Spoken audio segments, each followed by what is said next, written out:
we've arrived. We are at our final cheese of this month's box. We're finishing things up with a beautiful blue cheese. And today we have Gore-Dawn-Zola from the Boucher family farm.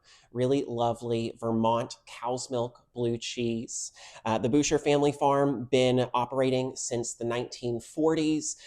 Really fantastic family runs the operation. They've been making cheese since 99, and Dawn Boucher is the head cheesemaker. So here we have a product named after her, Gore-Dawn-Zola, and inspired by Gorgonzola, the classic Italian blue cheese.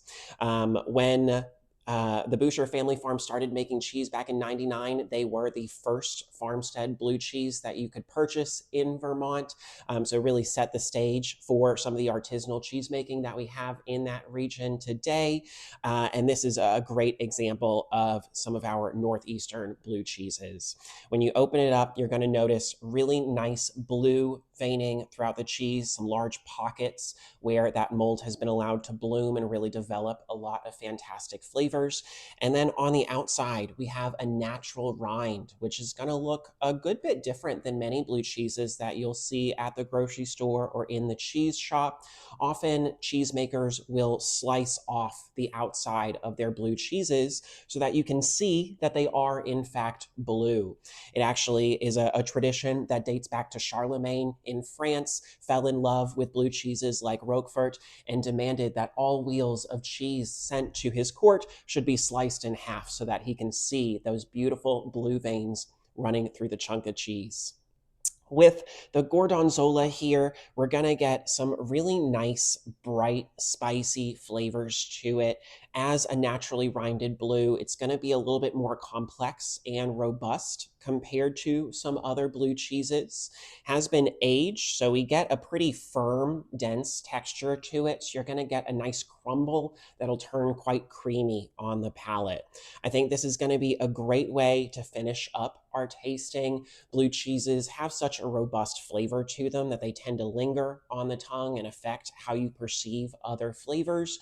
And so saving this till last, I think, is going to make a great end to our experience. I'm going to have a little bite of the cheese. Going to try it with and without the rind, see how that impacts the experience. Again, if you try from the very tip, the nose, that's where it's going to be a little bit more mild for any of our fans who are a little bit more sensitive to blue cheeses. Mm-hmm. Up front, you really get the flavor of the salt. And then you get buttery, earthy sort of qualities coming through. I don't get a whole lot of the spicy, peppery quality that I associate with blue cheese until the very end. After I've swallowed my bite and I start to breathe, is where I start to get those little bit more piquant qualities out of the blue. Mm-hmm.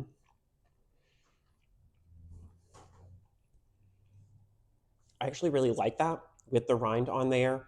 Adds a little bit of extra texture, a little bit more of a toothsome bite to it, really doubles down on those more earthy, mushroomy flavors that are highlighted in the cheese. And I think it plays really nicely with the sweetness that you get out of that cow's milk. That is a fantastic blue cheese. It is a capital B blue cheese. And so for any of our guests who are a little bit more sensitive to blue flavors, I encourage you, make your blue cheese into a dessert. A little sugar helps the medicine go down.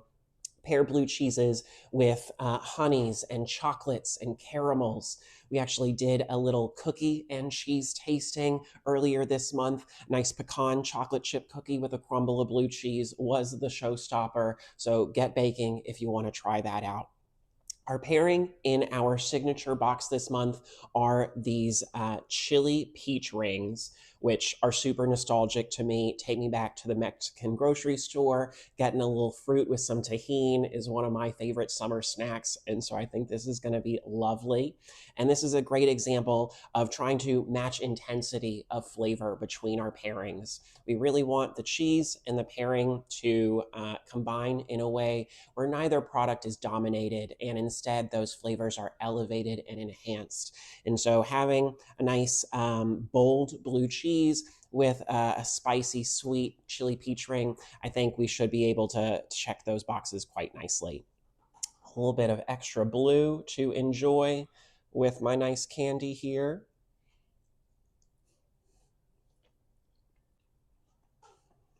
Mm.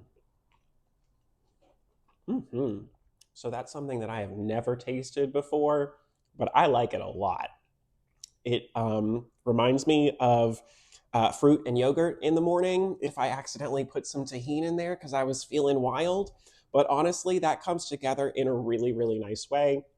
The creaminess of the cheese kind of mellows out some of the spicier flavors in the peach ring. The sweet and fruity flavors play beautifully with those buttery qualities in the blue cheese. That is such a fun, interesting bite. That is really, really cool.